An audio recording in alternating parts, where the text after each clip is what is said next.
Christmas with the in-laws. It's equal parts twinkle lights and tension. And somehow we're the ones trying to hold peace on earth. So today we're giving you the tools to stay connected and sane through the Enneagram, no matter what Christmas dinner brings.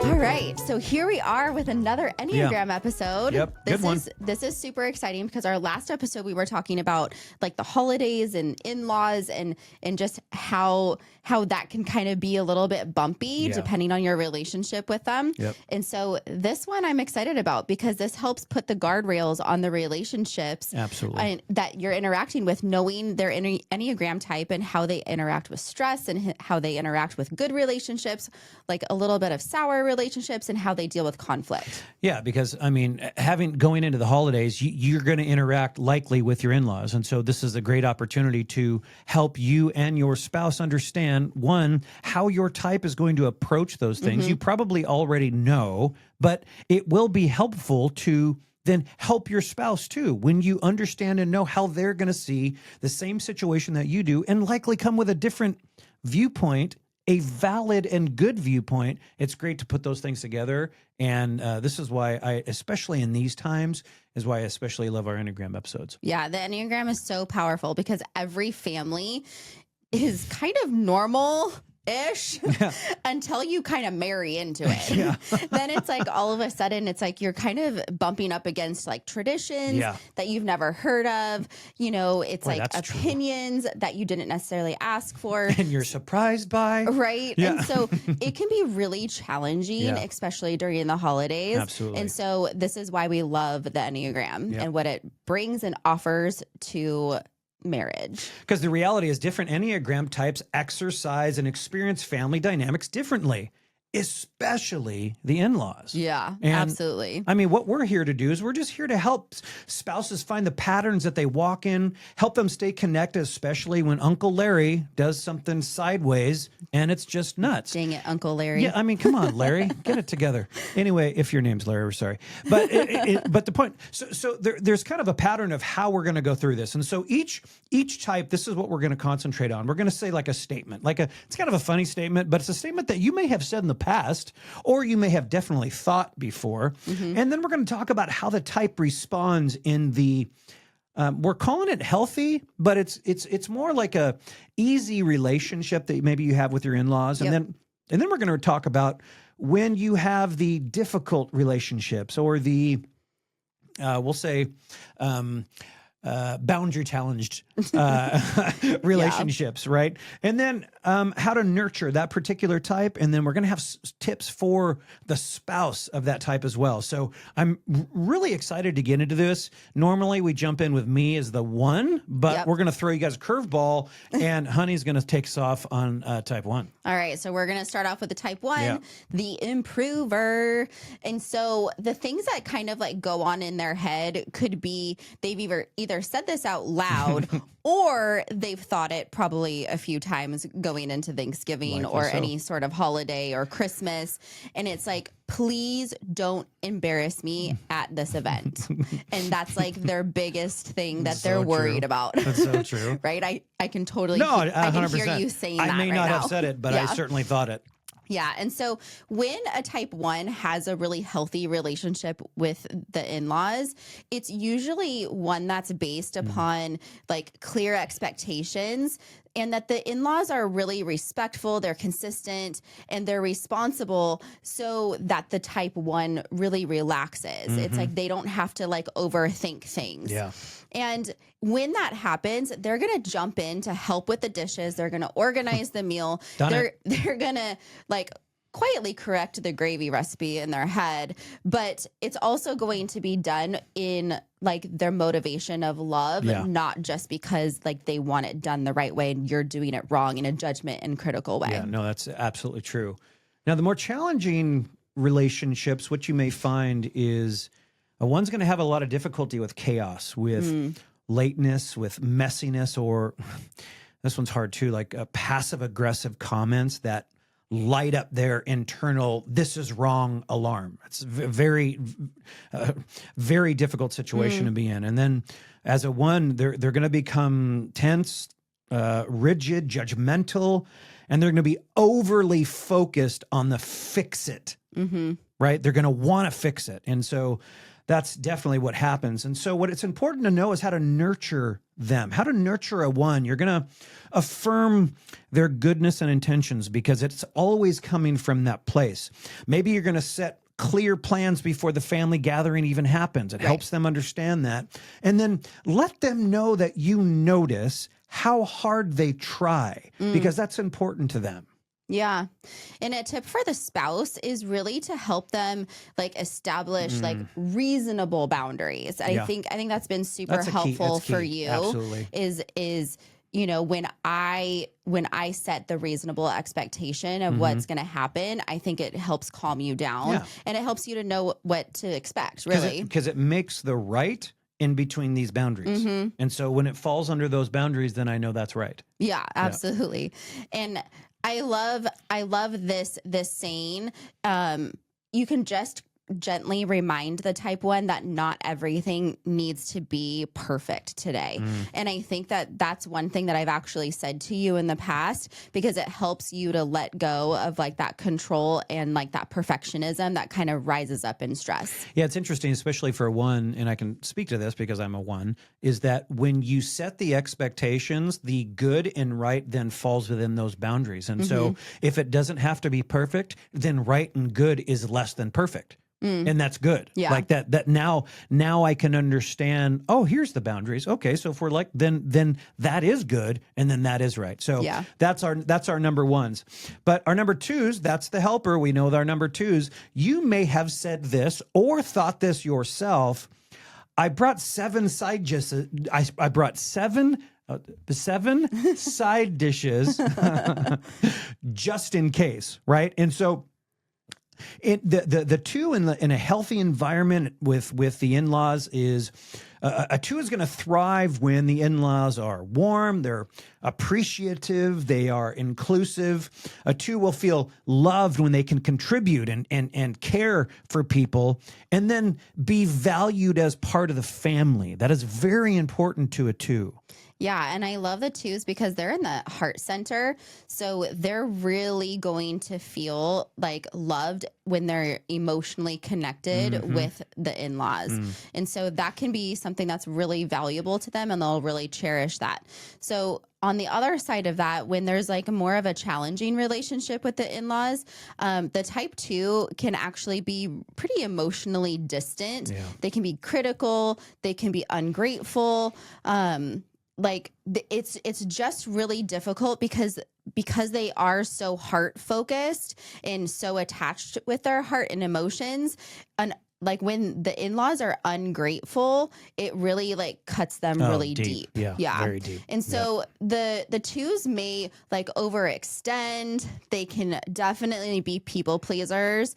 And they can also like really hold on to a lot of resentment. So that can be a really big challenge for them. Look out for that. Yeah. And so ways for them to like really feel nurtured is to help them to focus on connection instead of earning that love. Like remind them. It's like you just stop doing. Sit and talk to me. Yeah, let's chat. Exactly. It's like that's.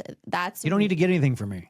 100%. You don't have to serve. You don't have to do anything, and that can be hard during the holidays. Yeah, absolutely. And then also gently limit how much they actually take on. So kind of always be asking them, okay, so like, what's on the agenda? What are you planning on doing? You don't need to bring those 7 side dishes. Just do less. Less is more. Yeah, less is more. Definitely for a 2.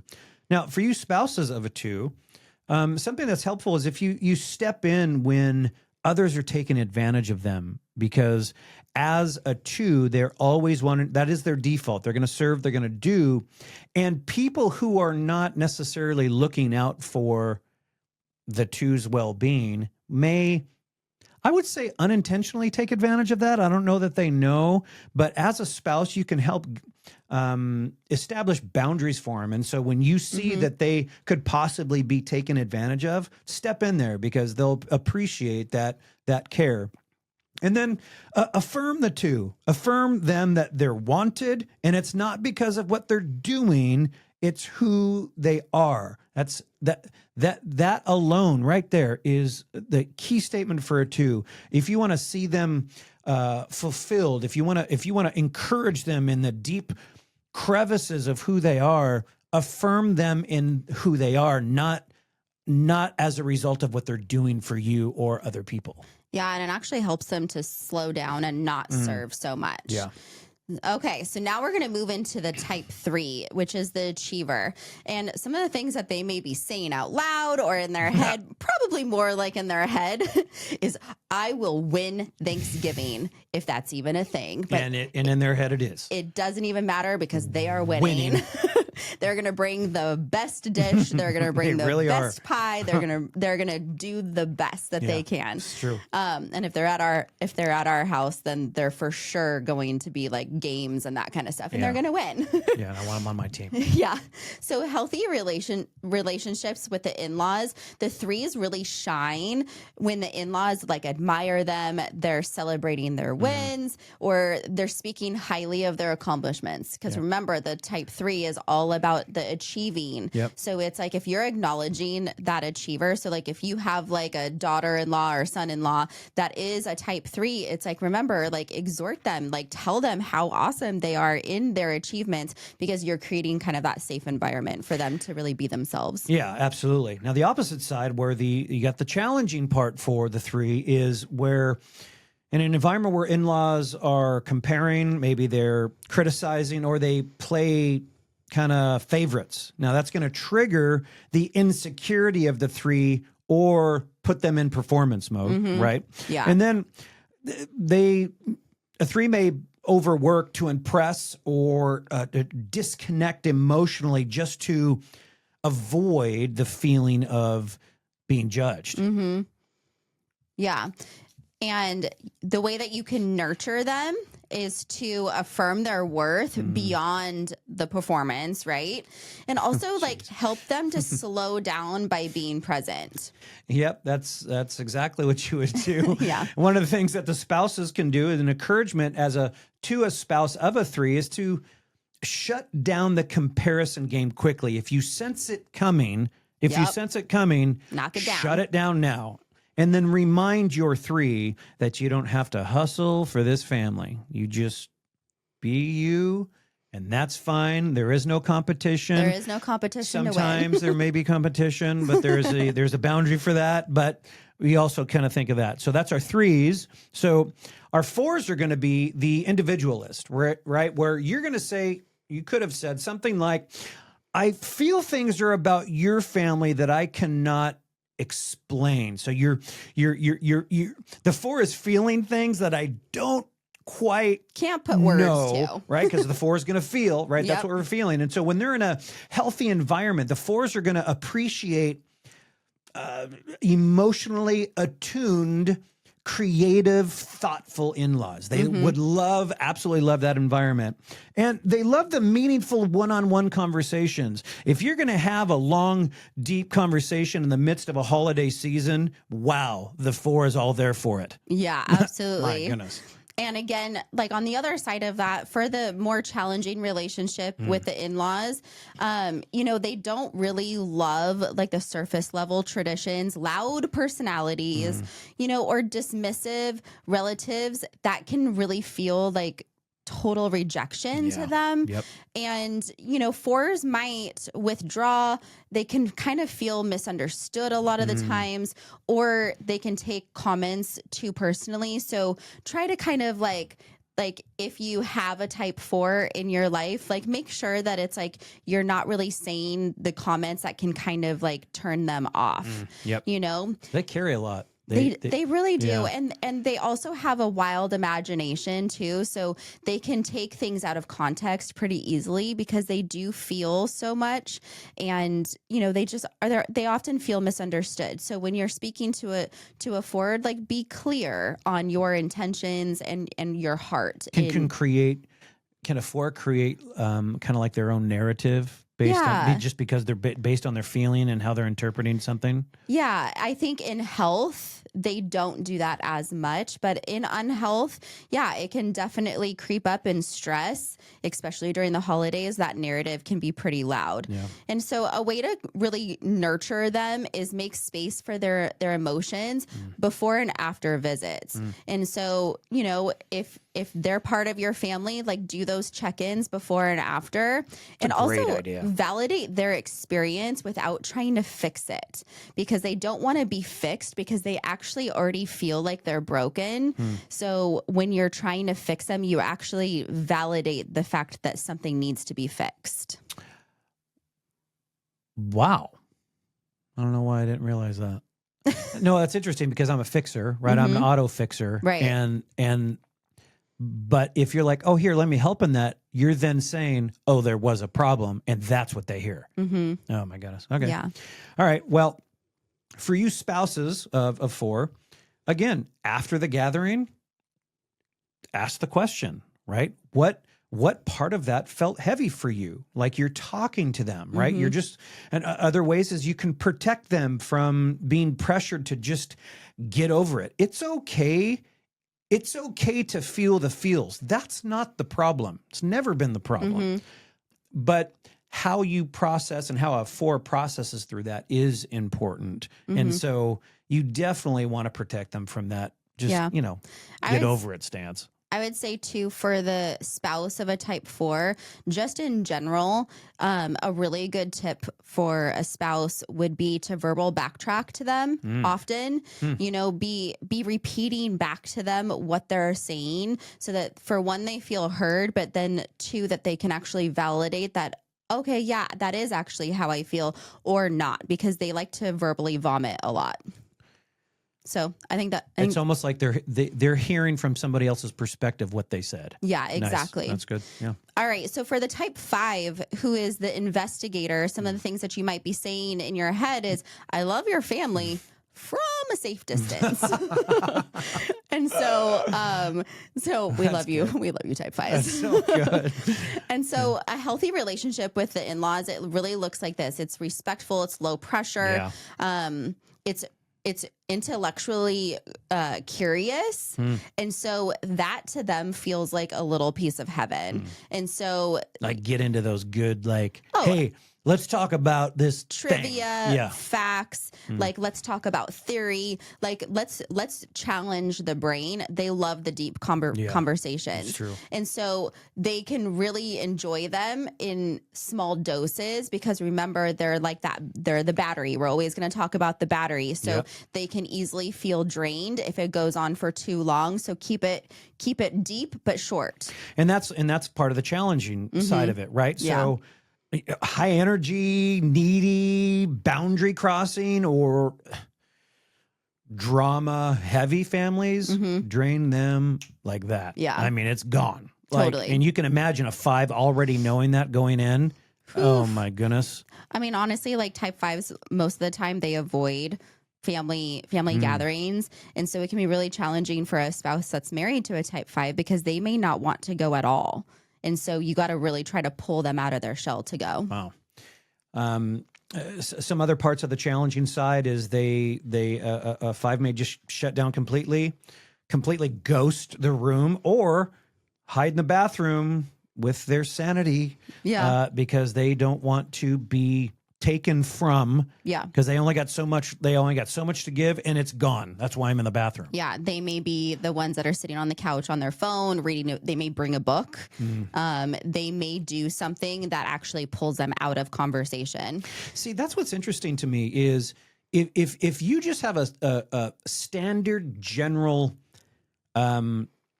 blanket over people's personalities, and you see somebody on the couch on their phone, when really that's what this particular person, you think it's rude, right? You're just like, you're not paying attention. You're just kind of when really they're just trying to survive and get into themselves and charge themselves up. It feels safe to them. Yes. And that's why it's so interesting. I remember in youth ministry, we had one particular student that every time I would teach, she would be drawing and seemingly, I thought, not paying attention because I didn't understand her personality. Later to find out that that's how she hears. So she was intently listening to what was being said, and then not, she was intently listening to what was being said, and then I was thinking that she wasn't listening at all, Right. but she needed that output to be able to kind of open up those areas of her mind to be able to take it in. And so it's same with when you don't understand somebody's personality, where they're just trying to survive this whole thing, and you're just not paying, That's any why attention. the Enneagram is so valuable, because we have to stop looking at the world only through our eyes and through our perspective. We have to understand that there's multiple different views of this world. So if I say something, if I do something, if I act a certain way, it could be out of my personality type, which could be offensive to another type that's more sensitive. But it's like, really, I'm actually walking in my true identity, and that person is misconstruing my truth. Totally. And though what you're doing is truly you and not in the heart or intention of being rude or anything. Like, Right. Well, see, that's why we love the Enneagram. Yep. All right. We're going to nurture you 5. So how are you going to nurture a 5? You're going to give them an escape plan, right? You're going to give them quiet space. You're going to give clear expectations. But also keep conversations predictable and time limited. If you're going to love on a 5, go for a little bit and then call it good. Back and then out. Be good with it. And that's fine. Yeah, and you can enter in again later at another time if they have that open energy. Yeah. So for the spouses, again, protect their energy. Help them. It's limited. You know it. You gotta give them like a key word that they can like be like, oh, time out. Yeah. And normalize breaks without guilt. Like, say, go recharge. I've got the cousins. Like don't worry. Like, I got you. Like be mindful of them. That's a way to show them absolute love. This is what I'm saying. This is why honestly, this is why I love the Enneagram. Michael's having a moment. No, honestly, because you know how many relationships are together, and that right there, that statement right there, where it's like, give permission, go and do the thing. If somebody else would see that and not understand personalities, they could look at that and be like, oh my gosh, geez, suck it up, bro. Like, Right. just do the thing. When you just don't understand, my gosh, I got to go back to the Ted Lasso episode where you say, stay curious. Yeah. Stay curious. You don't know. You have no idea. Gosh darn it, this is good. All right. All right, type 6. Okay, the loyal guardian. You're going to say something or have may thought of, your mom's mood swings are giving me emotional vertigo. Hopefully you're just saying that in your head. That's true. Or on the way there, you might say that. But so in a healthy environment, 6s, you love steady, you love predictable, reliable families help 6s feel very safe and secure. They love tradition. They love routine. When they know in advance what the expectations are of what's going on, you are loving a 6. Yeah, it's helping them feel safe and lowering their anxiety. Absolutely. So that goes into the challenging relationship.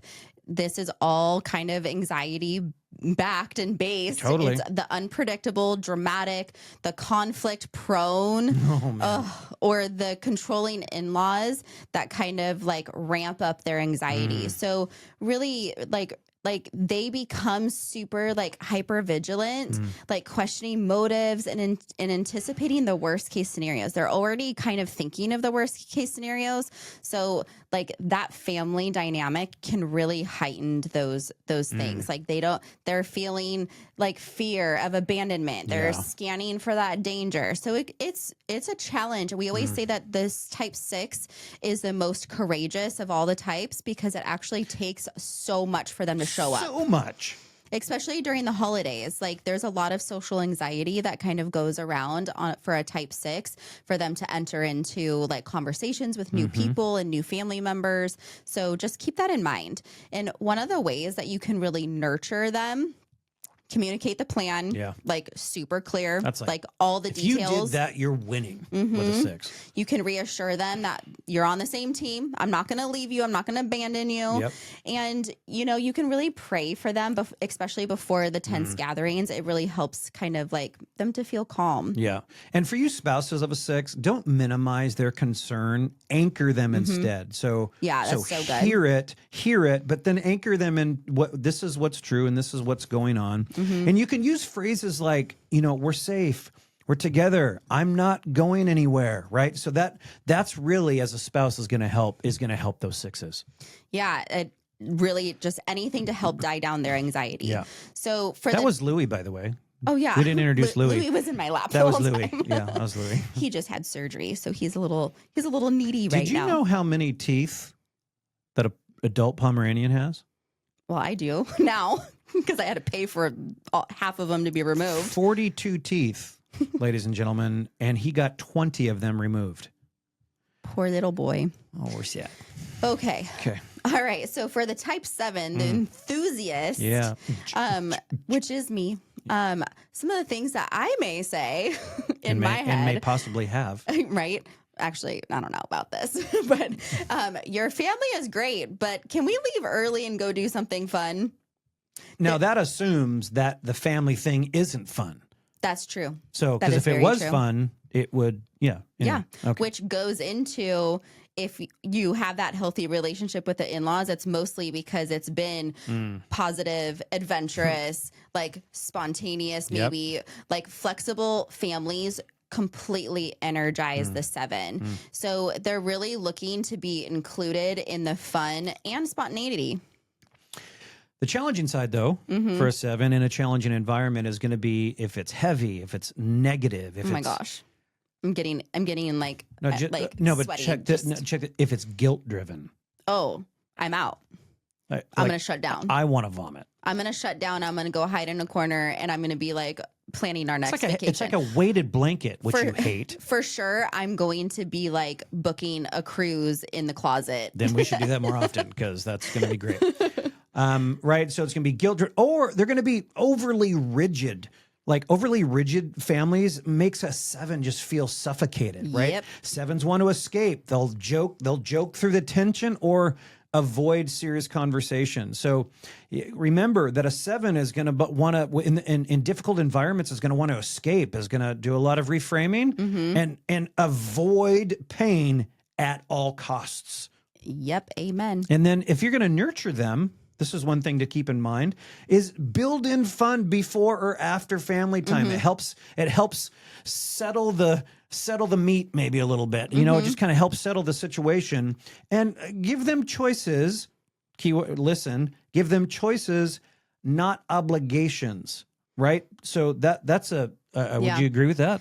Yeah, absolutely. I think that one of my favorite holidays have been like when the time was a little bit off. I think this was like earlier, like in our marriage, but it's like we would like after the family gathering, it's like we would purposely not have dessert or something because after the family gathering, we would go get like Dairy Queen or something like that on the way home. Yep. And so that was always something that I could look forward to. And so it was nice for me. Yeah. So if you are married to a type 7, so hubby, listen up. Got it. Don't shame them for needing that levity. Yep, won't happen. Like just let them shame them for other things. Yeah. I'm just so kidding. Bad. It's okay. No, but it's like we need that escape. We need that kind of reframe and schedule that decompression time afterwards. Like it's so important. We need to be able to have that escape and have that fun after a heavy family time. I can definitely take that note. That's a great note.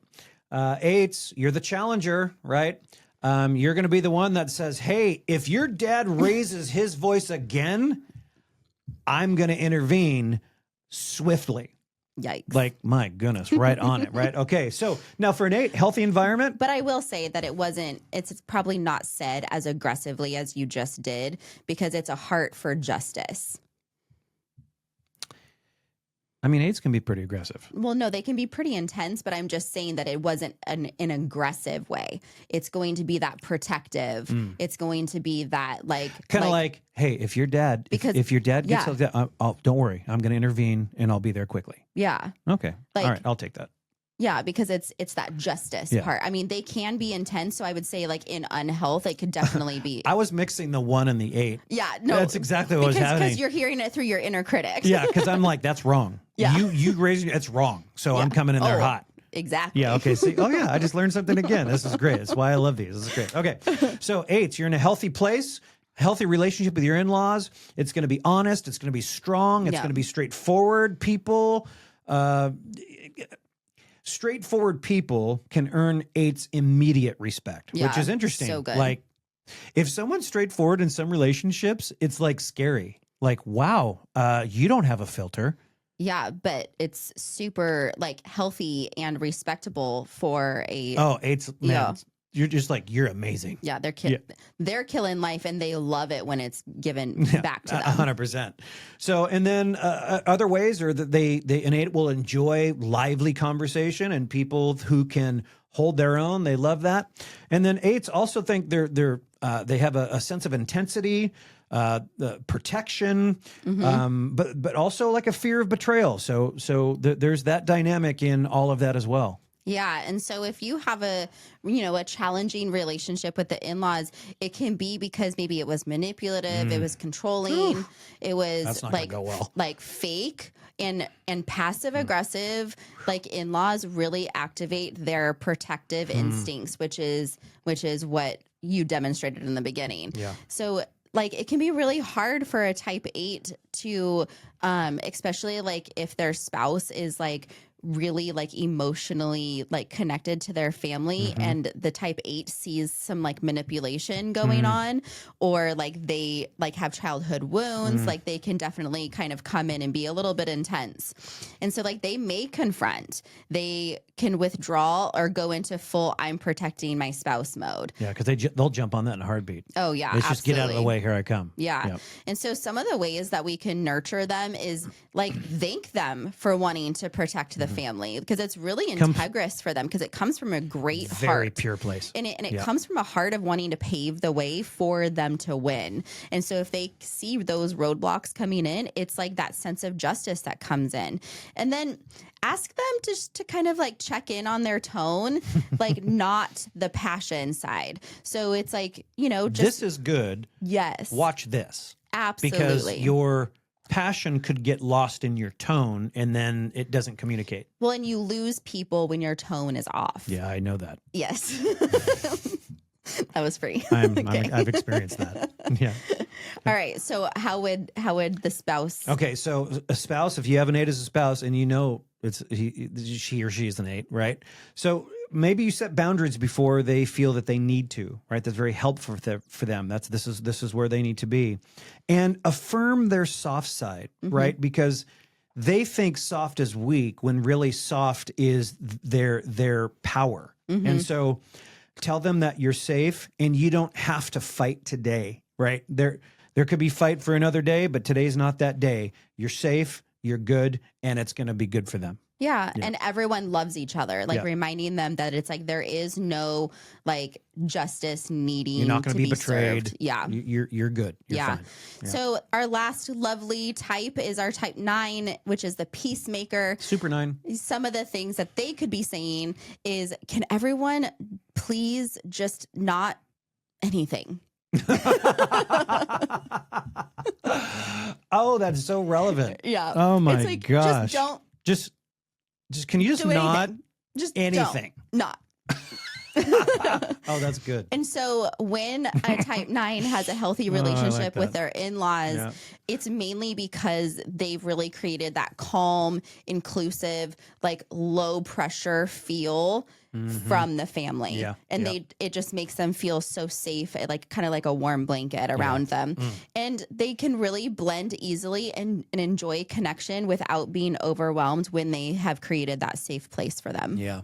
And the challenging part for a 9, if they have a challenging relationship with the in-laws, is going to, if there's conflict, right? If there's tension, if there's loud personalities or the pressure to pick sides, it absolutely makes 9s emotionally numb, because they're just going to blend in, right? They're not going to be themselves. They may disappear into the background. They completely minimize their needs. They shut down. And so it's remembering that a 9 avoids conflict. And if it's near or coming towards them, it's a complete shutdown, or they're going to merge. They're going to merge into what's happening around them so that they can kind of hide in what's happening, so that there is no potential for conflict for them. Right. Yep. And so a way for us to really nurture them is to check in often with them, help them to name what their needs actually are and give them that quiet space. And always a good exit plan is solid for a type 9. What do you think is good for like the spouses of a 9? So definitely like encourage them to speak up because again, like your presence matters. Yeah. So even speaking that They to need them, to be told that. yeah, I think is super helpful. Yeah. And definitely don't let others like steamroll them because I think that's They're something easy to do that. Yeah. I mean, I feel bad. I've done it to our own son. Our son's know. a 9, and it's just like, come on, let's, and it's just like, okay, well, let's just move on. Well, And, because a lot of the times we would ask him a question and it's like he'd be like, I don't know. And it's like we would never wait long enough for him to actually answer. We would just be like, oh, he doesn't know. So let's move on.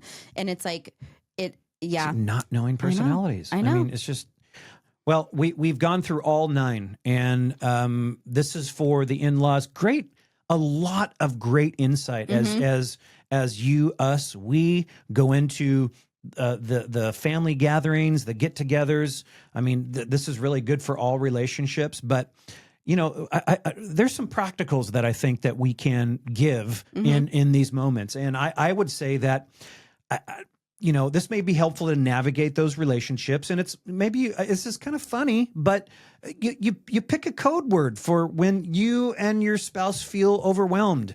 And it helps to communicate like, dude, this is too much for me, without having to expose your spouse like, oh, you can't handle, so that's really good. Another thing is to establish boundaries before gathering. We talked about that in our last episode. Boundaries are not something that are bad. Boundaries are great because it protects what's sacred, which is you and your spouse. Because you don't want to be setting boundaries in the heat of emotion, because those aren't reasonable boundaries. Those are escape boundaries. Those are, I never want to feel this again. And so that's just, those aren't reasonable. What we believe, highly believe, pray together in the car before going in. Yep. God wants to go before you, to prepare the way for you, to be able to bless, to be able to experience love, joy, peace of the holidays. And that's something so very important. And this is also good, is afterwards. If this sounds strange, it's in a relationship, but just do a debrief, because again, communicating what went good for you, what felt too heavy, what can we adjust next time, so that the next time we go around to these events or stuff like that, we can now set new boundaries to where then we both feel safe. Yeah. And so just a reminder is that every marriage is really bringing 2 families, 2 histories, 2 cultures, and God specializes in the blending where humans really kind of can't. Yeah, and that's so good. really invite the Lord into your relationship, because I really do believe that it's beautiful when God can kind of intervene and soften hearts and change circumstances. He can heal wounds. He can break ties. He can restore what the world can't. Life-transforming opportunities. Yeah.